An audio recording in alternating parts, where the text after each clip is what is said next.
छुपाना भी नहीं आता, बताना भी नहीं आता, और जब दिक्कत बढ़ जाती है तब सेल्फ मेडिकेशन भी काम नहीं आता. So hey all, I'm Dr. Pooja once again from Ayurveda and SRV Ayurvedic Medical College and Hospital, Lucknow. And we are again in conversation with our Dr. Sandeep Mishra sir. Namaste sir, from Aviral Hospital. And आज का topic correctly guessed it is piles. तो sir सबसे पहला question हमारा आज जाता है straight in. What is piles? Piles होता क्या है? मैम पाइल्स बेसिकली हमारे एनल कैनाल के आसपास की बीमारी है। तो होता क्या है कि एनल कैनाल में कुशन्स होते हैं जिसमें आर्टरीज होती हैं, वेन्स होते हैं और कुछ म्यूकस मेम्ब्रेन्स होती हैं और कुछ इंटरस्टिशियल टिश्यूज होते हैं। तो ये सब मिलके एनल कैनाल के चारों तरफ कुशन्स बनाते हैं जिससे जब स्टूल पास हो तो स्किन को या म्यूकस मेम्ब्रेन को इंजरी ना हो। तो जब पेशेंट क्रोनिक कॉन्स्टिपेटेड रहता है या स्ट्रेनिंग ज़्यादा करता है स्टूल पास करते समय, तो ये कुशन्स अपनी जगह से नीचे आने लगते हैं। तो जैसा कि मैंने बताया इन कुशन्स में आर्टरीज वेन्स भी होती हैं। तो जब कुशन्स नीचे आने लगते हैं, जब उनकी वॉल्स रप्चर होती हैं तो उसमें से कभी-कभी ब्लीडिंग होने लगती है या वो वहाँ पे मांस की तरह नीचे फॉर्म हो जाते हैं। इन्हीं को पाइल्स कहते हैं। Thank you. Sir internal piles और एक्सटर्नल पाइल्स में बेसिक डिफरेंस क्या है? नॉर्मल पब्लिक इसे कैसे समझ सकती है? Very good question ma'am. हम लोग पाइल्स को क्लासिफाई करते हैं इंटरनल पाइल्स और एक्सटर्नल पाइल्स में। इंटरनल पाइल्स बेसिकली जो हमारा एनल कैनाल के पास स्किन के अंदर म्यूकोसा स्टार्ट होती है एनल कैनाल की, तो म्यूकोसा में जो बल्जिंग होती है एनल कुशन्स की, उसको हम लोग इंटरनल पाइल्स कहते हैं। और जो स्किन में बल्जिंग होती है, एनल वर्ज के पास जो स्किन में बल्जिंग होती है, जो स्किन कलर की स्वेलिंग होती है, उसको हम लोग एक्सटर्नल पाइल्स कहते हैं। वो कौन सी कॉमन लाइफस्टाइल हैबिट्स हैं जिनकी वजह से पाइल्स हो सकता है? Ma'am life style basically sedentary life style, जिन लोगों का लिए लॉन्ग सिटिंग का काम है, उन लोगों को पाइल्स होने के चांसेस ज़्यादा रहते हैं। दूसरा डाइट भी इसमें अपना कंट्रीब्यूट करती है कि अगर स्पाइसी मैदे वाली चीज़ें ये सब ज़्यादा खाएंगे तो वो प्रॉपर स्टूल टाइम से पास नहीं होता, तो ये भी उसमें कंट्रीब्यूट करता है। फिर लाइफस्टाइल में एक चीज़ और मैं ऐड करना चाहूँगा, जिन लोगों को टाइम पे स्टूल पास नहीं करते, जैसे कुछ ऐसी जॉब्स हैं जहाँ पे आपको वहाँ पे रहना है, टॉयलेट नहीं है, या आप उसको अवॉइड करते हैं, डिले करते हैं नेचुरल कॉल को, नेचुरल अर्ज को, तो उन पेशेंट्स में ये पाइल्स होने के चांसेस ज़्यादा होते हैं। तो क्या हम कह सकते हैं कि constipation is the biggest reason for piles indirectly? Yes ma'am, constipation is one of the biggest reason. Because जब पेशेंट कॉन्स्टिपेटेड होता है तो उसको स्ट्रेनिंग करनी पड़ती है, और स्ट्रेनिंग करने पे ही एनल कुशन्स नीचे आ जाते हैं और पाइल्स फॉर्म करते हैं। सर पाइल्स के वो अर्ली सिम्टम्स क्या हैं जिन्हें लोग इग्नोर कर देते हैं और दिक्कत बढ़ जाती है? मैम पाइल्स के अर्ली सिम्टम्स की बात करें तो अगर इसको हम लोग ग्रेडिंग में बताते हैं कि पाइल्स के ग्रेड होते हैं, ग्रेड 1, ग्रेड 2, ग्रेड 3, ग्रेड 4। तो जब ग्रेड 1 का पाइल्स स्टार्ट होता है तो बेसिकली हार्ड स्टूल की वजह से जहाँ अंदर एनल कुशन्स होते हैं उनमें रगड़ लगने की वजह से वहाँ से ब्लीडिंग होने लगती है। तो ये ब्लीडिंग के फॉर्म में हो सकता है। कभी कभी वो बल्ज होके नीचे आते हैं तो सम मास इन एनल रीजन। तो ये दो चीज़ें अगर आपको लगती हैं कि हाँ लैट्रिन के रास्ते में ब्लड आ रहा है या लैट्रिन के रास्ते में कुछ मस्सा टाइप से है, ग्रोथ टाइप से है, तो आपको नियरेस्ट सर्जन के पास जाना चाहिए और इसको चेकअप कराना चाहिए। ये अर्ली सिम्टम्स में है। ब्लीडिंग साइंस, ब्लीडिंग पाइल्स जब होता है तो उसमें डेंजरस साइंस क्या होते हैं सर? ब्लीडिंग पाइल्स में मैम अगर आपको लंबे समय से ब्लीडिंग आ रही है तो उसको इग्नोर नहीं करना है। जैसे ही ब्लीडिंग स्टार्ट होती है अपने सर्जन के पास जाना है और इसको चेकअप कराना है। चूंकि एक बार आप इसको इग्नोर करने लगे, चूंकि होता क्या है कि पाइल्स में पेनलेस ब्लीडिंग होती है, तो पेशेंट अगर एक बार उसको इग्नोर करने की आदत डाल ली कि हाँ ब्लीडिंग हो रही है, चलो कोई बात नहीं, पेन तो नहीं हो रहा, तो फिर ये क्या होता है कि लैंड अप कर देते हैं क्रोनिक एनीमिया में।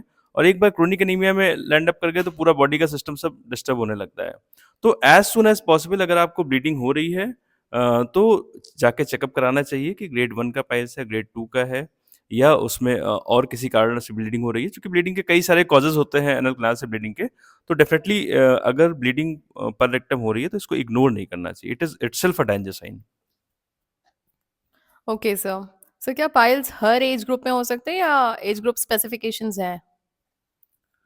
मैम बहुत चाइल्डहुड में तो पाइल्स नहीं होता है, ये एडल्टहुड और ओल्ड एज की बीमारी है। अगर चाइल्डहुड में ब्लीडिंग पर रेक्टम हो रहा है, किसी को लेटरिन के रास्ते में ब्लड आ रहा है या कोई मास टाइप से है, तो until and unless it is excluded, उसको हम लोग एनल पॉलिप मान के चलते हैं।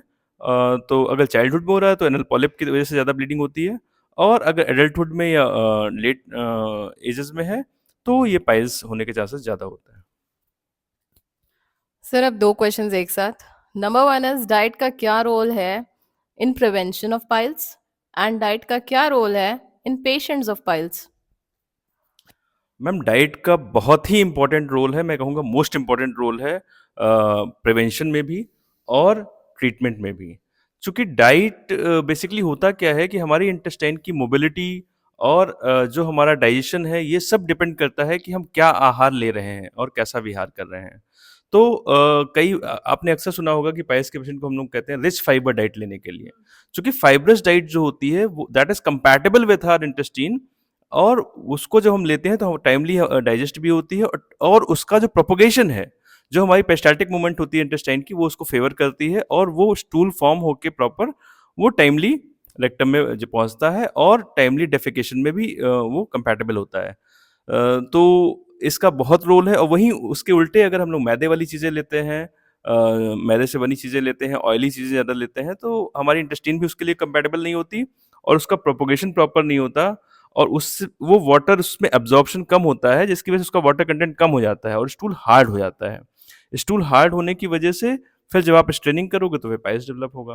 तो डाइट का डेफिनेटली रोल है प्रिवेंशन में भी, कि अगर पहले से ही आप जानो इस चीज़ को और अपनी डाइट कंट्रोल रखो तो पाइल्स होगा नहीं, और अगर पाइल्स हो गया है तब आप डाइट कंट्रोल रखते हो तो आप समझ लीजिए more than 50% you can manage the piles bye diet alone. Sir Ayurveda में पाइल्स के बारे में क्या बोला हुआ है?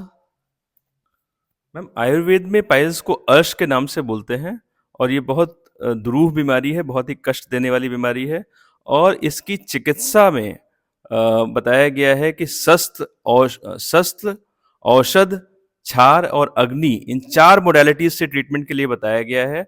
और ऐसी बहुत कम बीमारियां हैं आयुर्वेद में जिसमें चारों मोडालिटीज को यूज किया जाता है, तो इसी से आप समझ सकते हैं कि कितनी दुष्चिकित्सा और कितनी कष्टकारक बीमारी है। सर हमारे यूजी एंड पीजी स्टूडेंट्स के लिए कितना रेलेवेंस है इस टॉपिक का? मैम ये ऐसा टॉपिक है कि ये बहुत ही कॉमन है पाइल्स के पेशेंट, और पहले के कंपैरिजन में अब मॉडर्न लाइफस्टाइल जैसे से हम लोग अपने फैसिलिटीज़ बढ़ाते जा रहे हैं, तो हमारी बॉडी का मूवमेंट एक्टिविटीज़ बढ़ती कम होती जा रही हैं, और सेडेंटरी लाइफ बढ़ती जा रही है। अब आप देखेंगे कि पहले जो वर्कर्स होते थे, मोस्ट ऑफ द पीपल कुछ ना कुछ काम करते थे, कुछ उनका फिजिकल आउटपुट निकलता था सुबह से शाम तक। अब क्या होता है कि सबको कुर्सी मिली हुई है, सबका बैठने का काम है, most of the people have sitting job. तो सोसाइटी में इतनी ज़्यादा सिटिंग जॉब हो गई है, इतनी ज़्यादा सेडेंटरी लाइफ हो गई है कि उसकी वजह से ये बहुत कॉमन हो गया है। तो मैं अपने स्टूडेंट्स और अपने कलीग्स को यही कहना चाहूँगा कि इस बीमारी को स्पेशल प्रायोरिटी देके इसके बारे में जानें और इसका ट्रीटमेंट करें, जिससे सोसाइटी के मैक्सिमम लोगों को लाभ हो सके। सर वन लास्ट क्वेश्चन, कब पेशेंट को सिर्फ मेडिसिन से फायदा होता है और कब सर्जरी की जरूरत पड़ती है?